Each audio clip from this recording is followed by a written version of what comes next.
Ito na, kulungan ng mga senador na sangkot sa flood control scam. Ginagawa na ho, nakahanda na.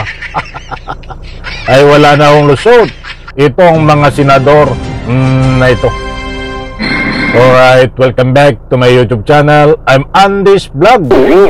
Talagang huwag kayong magtatago, dahil dito sa ibabahagi ko sa inyo ay ginagawa na ho at handang-handa na ang ating gobyerno dito sa nalalapit na pagkulong sa mga senador na sangkot sa pagnanakaw ng pera ng taong bayan. Nako, ay bagong-bago yung kanilang kulungan. May CR, may liguan, may bantay pa. Ay saan ka pa? Libre kain, may bantay pa. Sa like muna sa video na ito, mga kaibigan, please subscribe. Sa lahat ng hindi pa nakasubscribe, pwede rin po kayo mag-share ng video na ito. Eto, talagang ay bagong-bago ang kulungan may bantay pa, libre kain pa. Ay kaya lang may oras ng dalaw. Sa bagay, itong mga ganitong eksena ay naranasan na nitong magbabalik sa kulungan na si Senador Jinggoy Estrada. Ba't itong si Villanueva, Bongo, Rebella at ilang pang senador na kasangkot ay hindi pa nararanasan ito, kaya't maninibago ito. Kaya't abangan po natin kung magtatago ito, dahil ang kanilang mismong bagong tirahan ay nakahanda na ito ho ay ang kanilang kulungan. Mga kaibigan, ibabahagi ko sa inyo, hindi ito fake news, dahil mismo ang ating gobyerno, ang DILG, ang kinumpirma na sila ay nakahanda na dito sa nalalapit, hindi pa ho naaresto sa nalalapit na pagkulong nitong mga sangkot na senador na ito sa flood control scam. Nako, ay yari na ho. Ito at ibabahagi ko ho sa inyo. Shoutout po sa lahat. Samahan nyo ako, mga kaibigan. Ito, talagang matindi ho. At baka ito'y biglang makatakas yung iba dahil dito sa pinapakalat na nakahanda na ang kulungan. Siyempre matatakot ito, mga kaibigan. Sa bagay, nasa lookout bulletin na ho ito. Imumonitor ang galawan nitong mga senador na ito at iba pang mga kasangkot. Nandiyan, naka-flash sa screen at babasahin ho natin ang nilalaman. Buhat sa Abante News, marami na rin nag-topic nito. Nandiyan po ang ating DILG, Secretary Remulla, ang kapatid po ni Ombudsman Remulla. Ano ang sinasabi ho? Mapakaliwanag, mga kaibigan. Kulungan para sa mga dawit sa flood control scam, inihanda na ng DILG. Kumpirmado yan. Hindi ho tayo nagpapakalat ng anumang fake news. At mayroon ho tayong batayan. Babasahin ho natin. Handa na ang Bureau of Jail Management and Penology, BGNP, sa oras na may makasuhan kaugnay ng flood control scam, ayon kay Interior Secretary John Beck Remulla. Ako mismo, mga kaibigan, nandahil pinalitan ng ombudsman. At ang bagong ombudsman ngayon ay itong si Remulla, Ombudsman Remulla.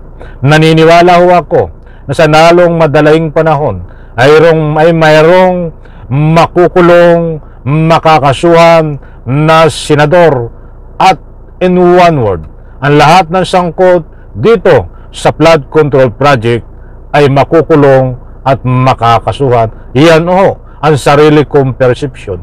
Iyan ho ang sarili kong pananaw dahil sa mga ebidensya ho na lumalabas, dahil din ho sa bago na ang ombudsman. ay kung yung dating ombudsman, ang nakapesto dyan, ay malabong makasuhan itong mga ito.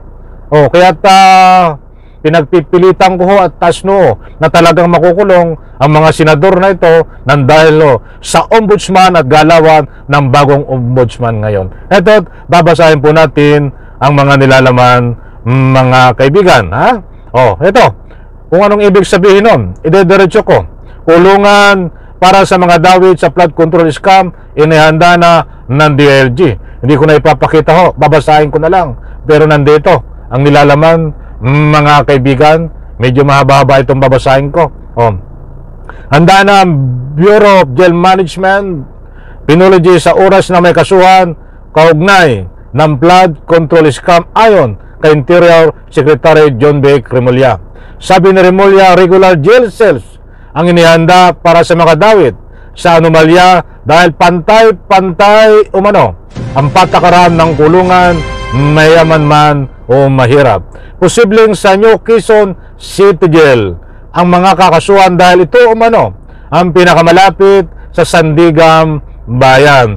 Ayon pa sa kalihim, may mga toilet, shower, malinis na tubig at lugar para mag-ehersisyo sa kulungan. Mayroon din naman ang kwarto kung saan maaaring makausap ng mga akusado ang kanilang abogado.